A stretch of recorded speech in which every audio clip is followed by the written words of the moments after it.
Healthy People, berjumpa lagi dengan saya Lianita Ruhyat di CNN Indonesia Health. Sejak ditetapkan sebagai kejadian luar biasa atau KLB, jumlah kasus campak di Sumeneb sudah mencapai 2.434 kasus. Dan melansir Kemenkes, sejak bulan Februari hingga bulan Agustus 2025, sebanyak 20 anak sudah meninggal dunia akibat campak di Sumeneb. Dan Menteri Kesehatan Budi Gunadi Sadikin mengungkapkan bahwa penyakit campak saat ini menjadi ancaman serius dan disebut-sebut sebagai salah satu penyakit yang paling menular. Nah, kita akan membahas terkait campak. Saya telah bersama dengan Dr. Yuni Astria, spesialis anak dari Rumah Sakit Karya Medika Bekasi. Halo Dr. Yuni, apa kabar? Kabar baik. Alhamdulillah. Terima kasih sudah bergabung dengan CNN Indonesia Health. Tentu kita sangat penting ya untuk membahas terkait kejadian campak ini. Dok, sebenarnya seberapa serius penyakit campak di Indonesia dengan status KLB saat ini? Ya, jadi sebenarnya kalau kita bicara serius, kondisinya saat ini sangat serius. Karena memang sudah dilaporkan ada 46 KLB di 42 wilayah di Indonesia yang tersebar di 14 provinsi ya. Termasuk juga ada laporan 2 minggu terakhir ada di Jakarta dan juga Banten. Seperti yang tadi juga sudah disampaikan bahwa total kasus sudah lebih dari 3.400 di seluruh Indonesia, dan juga di Sumeneb sendiri itu sudah lebih dari 2.200 ya, dengan 20 anak mengalami kematian akibat penyakit campak ini. Ya, dokter sendiri di ruang praktek dokter sendiri, seberapa banyak dokter menangani penyakit campak belakangan ini? Ya, memang angka campak ini kejadiannya menjadi lebih sering ditemui daripada biasanya. Ya, tadi misalnya mungkin kalau penyakit campak sebelumnya hanya 1-2 kasus dalam 1-2 bulan. Nah, ini mungkin dalam seminggu bahkan bisa bertemu 2-3 kasus. Oke, kondisinya seperti apa yang dokter tangani belakangan ini? Campaknya sudah cukup serius atau memang orang tuanya sudah aware untuk mengantarkan campaknya pada saat awal begitu? Ya, kabar baiknya memang orang tua masa kini juga sudah semakin aware dengan penyakit campak dan bahaya campak, sehingga mereka begitu mendengar soal KLB campak di berbagai daerah dan juga melihat kondisi anak mereka dengan kondisi adanya demam dan juga mungkin muncul adanya ruam, mereka sudah langsung membawa ke fasilitas kesehatan terdekat. Kita tadi bicara dokter soal sempat singgung soal penularan. Kita bahas dulu soal campaknya sendiri. Sebenarnya penyakit campak ini itu sebenarnya apa sih dok, dan penularannya gimana sih dok? Kenapa dibilang sangat cepat gitu? Ya, jadi campak ini memang salah satu penyakit infeksi virus paling menular. Paling menular ya? Ya, betul, paling menular. Dan virus ini hanya bisa hidup di tubuh manusia. Penularannya itu melalui saluran pernafasan. Jadi transmisi virusnya itu menular melalui saluran pernafasan. Menularnya itu seperti apa? Kalau bicara seperti ini, kemudian juga batuk, kemudian bersin, itu nanti bisa menularkan virus tersebut dari orang satu ke orang yang lainnya. Kemudian ketika kita tadi sudah misalnya seperti ini, bicara, batuk, bersin, orang tersebut berada di suatu ruangan, maka dalam waktu 30 menit virus tersebut masih ada di ruangan tersebut dan itu masih menular. Kemudian juga melalui kontak langsung, misalnya bersentuhan tangan dengan pasien atau kontak campak.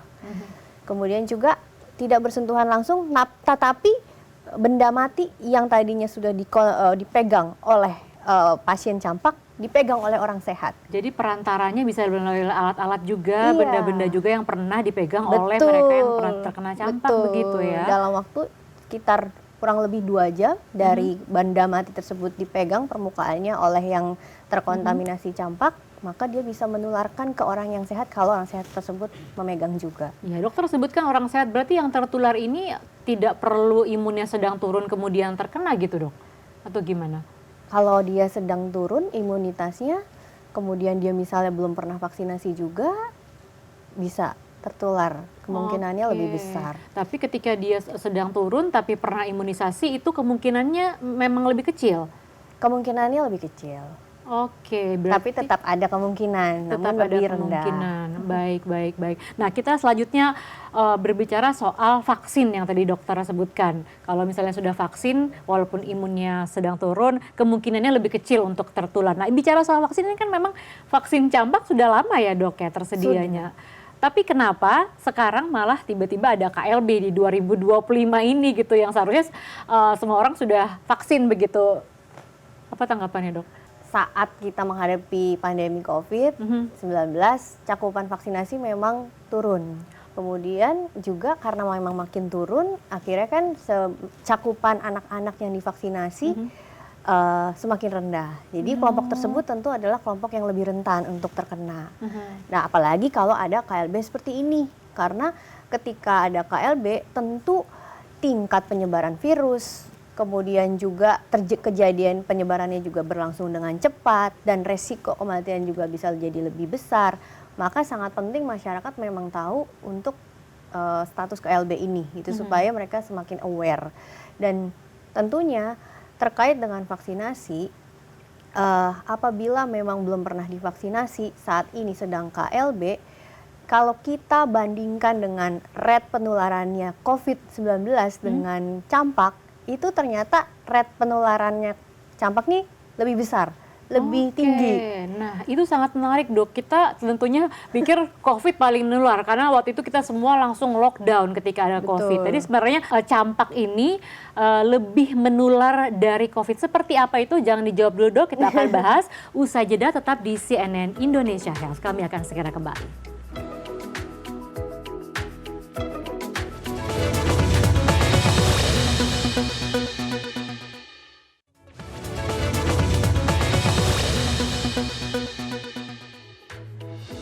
Terima kasih Anda masih menyaksikan CNN Indonesia Health dan saya masih bersama dengan Dr. Yuni Astria, spesialis anak dari Rumah Sakit Karya Medika Bekasi. Kita masih akan lanjut ngobrol soal campak nih, tapi sebelumnya mungkin karena campak ini penyakit yang sudah lama dikenal, banyak sekali mitos dan fakta yang beredar. Kita bahas dulu kali ya dok ya, mitos dan fakta biar nggak salah nih tentang campak. Kita langsung tampilkan ini ada mitos dan fakta yang sering sekali beredar tentang campak dok. Yang pertama coba kita cek mitos yang sering beredar ataupun ini fakta. Nah, campak hanya penyakit ringan seperti flu. Ringan nggak sih dok campak ini sebenarnya? Ini mitos. Mitos ya? Ya, jadi sebetulnya memang campak itu kebanyakan adalah di awalnya demam, kemudian ada batuk, pilek, kemudian matanya merah berair. Jadi seolah-olah seperti flu biasa ya. Tapi ternyata lebih dari itu. Virus campak ini bisa kemudian menyebabkan komplikasi atau kondisi yang berat. Terutama pada anak-anak dan juga kelompok populasi yang rentan. Iya, artinya ini tadi makanya tadi ada juga ya sampai berakhir dengan kasus yang ada yang meninggal dunia begitu ya dok. Jadi ini tidak penyakit yang ringan begitu ya. Kita lanjutkan mitos dan fakta selanjutnya. Ini ada yang bilang juga orang yang pernah sakit campak tidak akan tertular lagi. Benar nggak nih dok? Mitos atau fakta? Iya, ini sebetulnya jadinya mitos ya. Mitos ya, jadi masih bisa ketularan lagi dok?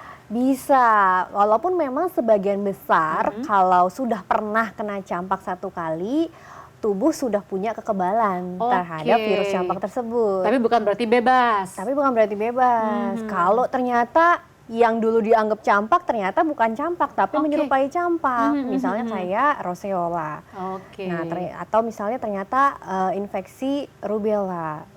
Itu mirip-mirip dengan campak. Mirip-mirip sehingga dia kemungkinan bisa kena campak karena yang dulu bukan campak. Betul. Ada mitos dan fakta lainnya kita cek. Nah ini dok, campak bisa sembuh sendiri tanpa pengobatan. Mitos atau fakta? Ini fakta. Fakta. Oh jadi dia bisa sembuh sendiri tanpa pengobatan? Bisa, sifatnya suportif. Prinsipnya kalau infeksi virus umumnya memang dia terapinya suportif. Jadi misalnya diberikan asupan nutrisi, cairan yang cukup, kemudian juga di istirahat yang cukup, kemudian pemberian obat demam kalau sedang demam ketika diperlukan. Tetapi memang pada kondisi-kondisi yang berat, pada kondisi-kondisi kelompok populasi rentan, dapat direkomendasikan pemberian antivirus. Oke, artinya ini pengobatan ini tapi tetap harus ada penanganan ya dok ya? Betul. Oke, kita lanjut nih. Yang selanjutnya ada pernyataan bahwa orang dewasa tidak bisa kena campak. Ini mitos atau fakta dok? Ini juga mitos. Mitos ya, jadi kita bisa kena campak juga nih dok? Bisa. Mungkin ada yang pernah mendengar ya bahwa dulu waktu kecil aman dari campak, tapi begitu sudah dewasa baru kena campak gitu ya. Tapi kalau gede paling nggak suka dicampakan sih dok. Itu Jadi orang bedanya. dewasa bisa kena campak. Bedanya sama campak anak-anak apa dok? Kalau sebetulnya hampir sama ya, Oh, hampir mulai sama. dari cara Penanganannya pun? penularannya, transmisinya, gejala klinisnya juga hampir sama. Tapi memang secara resiko untuk menjadi komplikasi berat atau fatal lebih sedikit ya Oke, dibandingkan kalau pada jadi, kelompok anak. Penularannya sama, penanganannya sama, tetapi mungkin orang dewasa akan lebih kuat begitu ya menghadapinya ya dok ya. Iya. Iya, oke, dan ini selanjutnya kita lihat mitos atau fakta yang terakhir. Vaksin campak hanya diperlukan 1 kali seumur hidup, benar nggak sih dok? Ini juga mitos. Ini mitos, jadi vaksin campak berapa kali diberikan? Iya, idealnya itu sesuai jadwal imunisasi itu ada 3 kali pemberian, 3 dosis. Yang pertama usia 9 bulan, ketika antibodi dari ibu sudah rendah-rendahnya, jadi harus Anaknya diberi vaksin. Kemudian nanti dosis kedua di rentang usia 15 sampai 18. Nanti yang dosis ketiga itu di rentang usia 5 sampai 7 tahun. 5 sampai 7 dari 9, kemudian 2 dan juga 5 sampai 7. Ini 3 kali. Mirip-mirip kayak kita waktu dulu dapat vaksin Covid juga 3 kali ya, Dok ya. Iya, mirip ya. Karena tadi kita sempat bertanya-tanya sama dokter, dikatakan bahwa campak ini lebih menular dari Covid. Itu seperti apa, Dok, penjelasannya? Iya, jadi ini sesuatu yang menarik ya, dan mungkin banyak yang belum tahu juga gitu bahwa campak ini adalah penyakit yang paling menular. Campak adalah penyakit yang paling menular. Iya. Artinya sangat gampang ketika ada orang campak, kemudian kita kena campak juga. Betul, tingkat transmisinya itu sangat cepat dan juga bisa infeksi banyak orang sekaligus. Jadi maksudnya sebagai contoh ya, kalau COVID kita sebut dengan istilahnya ini reproduction rate gitu ya. Pada COVID reproduction rate-nya kurang lebih 2 hingga 3. Yang varian Omicron sekitar 8 sampai 10. Oke. Itu artinya ketika ada yang terkena COVID, maka dia bisa menularkan ke orang kedua, ketiga gitu ya. Tapi kalau campak reproduction rate-nya itu sampai 12 hingga 18. Jadi sebagai contoh misalnya saya terkena campak, maka saya bisa menularkan ke 12 hingga 18 orang. Wow. Nah, kemudian nanti 12 sampai 18 orang yang tadi sudah kena, dia berpotensi juga menularkan ke 12 sampai 18 orang lagi. Oke. Itu siklus transmisi keduanya ya. Jadi bayangkan kalau siklus transmisi ketiga dan seterusnya, artinya kayak pangkat 3, pangkat 4. Betul. Dan seterusnya seperti Artinya itu. yang pertama kali kita harus tahu ketika ada di lingkungan yang terkena campak, isolasi itu sangat penting gitu ya Betul, dok ya. isolasi. Bedanya cacar sama campak ini penjelasannya gimana sih dok? Iya, campak sendiri banyak ya, banyak kemiripannya dengan beberapa penyakit lain. Jadi nggak cuma cacar sebenarnya. Oh, kok Tadi yang gitu. udah kita sempat sebut juga ya, itu ada yang roseola atau campak Roseola. mini. Kemudian juga ada yang tadi rubella. Itu dia mirip sekali dengan Kalau yang campak. rosella itu yang dikatakan orang campak palsu itu dok? Iya, betul. Karena dia mirip sekali memang. Nah, kemudian juga kalau campak dengan varicella, sebetulnya kalau kita cermati lesinya berbeda. Lesinya campak dengan lesinya varicella atau cacar air. Kalau campak itu kan ruam kemerahan ya. Kemudian kalau yang cacar lebih ke arah ada cairannya, vesikel istilah medisnya. Tapi kalau orang awam mungkin nyebutnya bintil gitu ya. Nah, seperti itu. Kemudian juga kalau campak sebetulnya ruam kemerahannya ini dia kalau kita perhatikan lebih cermat juga dia cenderung lebih menyatu, istilahnya confluence gitu. Di kulit tidak terasa begitu ya? Terasa, cuma maksudnya lesi-lesinya itu kayak berkelompok menyatu gitu. Sementara kalau yang rubella tadi yang juga mirip dengan campak dia lebih terpisah-pisah ruamnya. Dan kalau rubella lebih pink gitu. Rubella lebih pink lagi Ruamnya. Kalau kalau orang sakit cacar kita kan kayak takut gitu ya megang cairannya. Kalau untuk sakit campak, ruamnya itu sebenarnya ruamnya sendiri yang di kulit ini berbahaya nggak sih dok sebenarnya? Iya, ketika memang sedang fase dia yang tadi demam, batuk pilek, mata merah itu namanya prodromal ya. Biasanya sekitar 3-4 hari gitu itu menular. Di bagian merah-merah kemerahannya itu. Kemudian nanti muncul ruam, itu juga menular. Jadi biasanya pada saat 3 hari sebelum muncul yang demam dan batuk pileknya, kemudian pada saat prodromalnya, kemudian pada saat ruamnya sekitar 3-4 hari sesudahnya itu juga masih menular. Jadi kurang lebih memang menularnya itu 7-10 hari. Oke, tapi saya pernah lihat dok dibagikan di sosial media ada yang terkena campak, setelah itu dampaknya kulitnya seperti terkelupas, itu kenapa dok? Iya namanya ya, terkelupas ya, namanya desquamasi ya. Memang seperti itu normal atau ini karena pernah dapat campak yang lebih berat begitu? Sebetulnya memang kalau pada fase campak itu ada 3, namanya yang fase prodromal, kedua fase exanthem yang muncul ruamnya, ketika demam sedang tinggi-tingginya tuh biasanya muncul ruamnya pada campak. Nah yang ketiga masuk fase konvalesen atau fase penyembuhan. Nah di situ memang tadi yang tadi ruam-ruam itu akan berubah menjadi lebih coklat, kemudian agak seperti kulit kering begitu. Iya, dan juga sedikit lebih bersisik kasar. Kemudian baru mengelupas. Sebetulnya nggak sampai mengelupas yang ekstrim ya. Nah, ya mungkin yang dimaksud di video itu kebetulan saya belum melihat langsung, tapi harusnya maksudnya kalau terkelupas karena bersisik, terus dia agak kecoklatan jadinya, ya itu memang fase dia secara normal berjalan seperti itu sampai dia akhirnya sembuh. Jadi harus diapain nggak sih itu dok? Diberikan lotion atau apa gitu? Apa jangan? Ya kalau misalnya sebetulnya nggak dikasih apapun juga nggak apa-apa, tapi kalau mau dikasih pelembab juga boleh, mau dikasih yang lotion yang dingin juga boleh. Kalau orang lagi campak boleh mandi nggak dok? Sebetulnya boleh mandi, ya cuma memang tergantung juga kondisi anaknya ya. Kadang ketika anaknya itu sangat demam maka dia sangat nyeri di otot dan juga sendinya, sehingga mungkin kurang nyaman untuk posisi berdiri mandi gitu ya. Jadi mandinya dalam posisi duduk atau di lap. Sebetulnya itu mandi nggak masalah gitu. Tidak memperparah sakitnya begitu iya. Ya untuk dia mandi tidak jadi menular dan juga semakin merah-merah begitu dok? Iya, selama memang memungkinkan untuk mandi ya, dan juga tentunya yang orang yang memandikan juga tentu harus ada perlindungan diri juga gitu ya. Oke, nah kita juga penasaran nih, seberapa parah dok ini bahayanya campak kalau tidak segera ditangani, dan komplikasi seriusnya campak ini sendiri seperti apa sebenarnya? Iya, campak itu ada yang memang dalam tanda kutip ringan gitu ya, tetapi ada juga yang bisa sampai fatal hingga menyebabkan kematian. Tapi masalahnya kan kita nggak bisa nebak ya, mana yang ini hanya ringan saja atau bisa menjadi berat gitu. Nah kalau pada kondisi yang berat,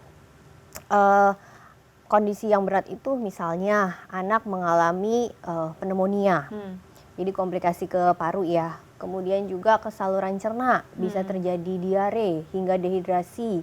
Kemudian juga bisa terjadi infeksi telinga, otitis media. Kemudian juga bisa menyebabkan kejang demam. Nah kemudian yang juga fatal lainnya yaitu adalah kondisi radang otak, encephalitis.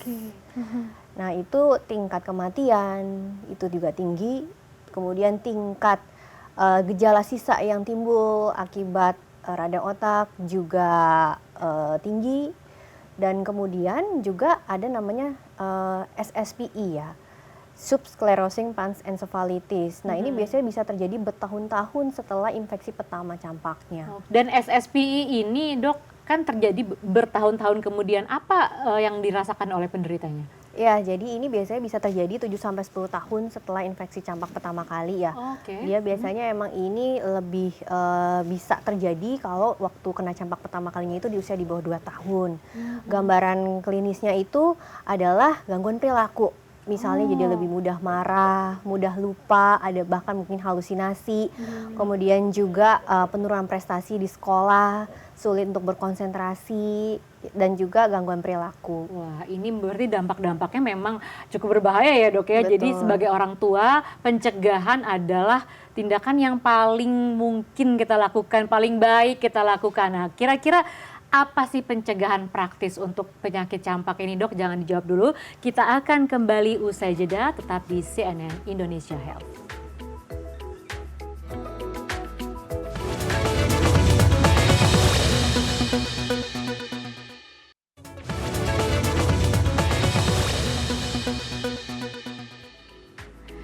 Healthy People masih bersama saya Lianita Ruhyat dan saya masih bersama dengan Dr. Yuni Astria, spesialis anak dari Rumah Sakit Karya Medika Bekasi. Dok, ini kasus campak. Faktor utama dari kasus campak yang membuat kasus ini bisa fatal pada anak-anak apa aja sih, Dok? Jadi kan kasus campak ini bisa fatal karena virus campak sendiri itu melemahkan sistem imun ya. Oke. Nah, itu utamanya. Itu udah paling langsung ya kan, bikin anak-anak jadi banyak dampaknya ya. Iya, apalagi kalau misalnya usia-usia anak, apalagi makin muda. Misalkan baru bulan pertama kehidupan ya. Nah, itu sistem, serem banget ya. Iya, sistem imunitasnya tentu masih terus berkembang, belum matur, belum matang. Maka akan sangat mudah untuk bisa menjadi infeksi yang berat, sehingga timbul komplikasi berat juga. Kemudian juga pada kondisi misalnya anak-anak dengan gizi buruk. Pada kondisi gizi buruk, sistem imun kita itu tidak berfungsi optimal, sehingga tidak mampu melawan kuman yang masuk, termasuk virus campak, maka lebih berpotensi lagi akan menyebabkan infeksi yang berat. Kemudian juga pada kondisi yang anak-anak dengan defisiensi vitamin A berat. Pada kondisi demikian juga lebih mudah terjadi komplikasi. Makanya pada saat campak itu kita juga diminta untuk memberikan vitamin A pada pasien campak. Tadi di awal ada pertanyaan soal itu ya, ini saya tambahkan juga bahwa perlu untuk vitamin A. Jadi anak-anak kalau misalnya nih ada gejala-gejala campak harus ngapain tuh orang tuanya, Dok? Kalau dia mesti orang tuanya mesti yang pertama pertama kita bagi dua nih ya, non medikamentosa sama medikamentosa ya. Nah kalau yang non medikamentosa yang tadi jadi suportif, yaitu istirahat yang cukup, pemberian asupan nutrisi yang mengandung makro mikronutrien, termasuk vitamin A tadi? Iya betul, yang lengkap, seimbang, adekuat, termasuk juga cairan harus dipenuhi dengan baik. Kemudian yang ketiga adalah biasanya akan diberikan vitamin A untuk membantu memperbaiki epitelisasi mukosa, termasuk di mata, kemudian saluran cerna, dan juga di paru, lalu saluran nafas. Kemudian selain itu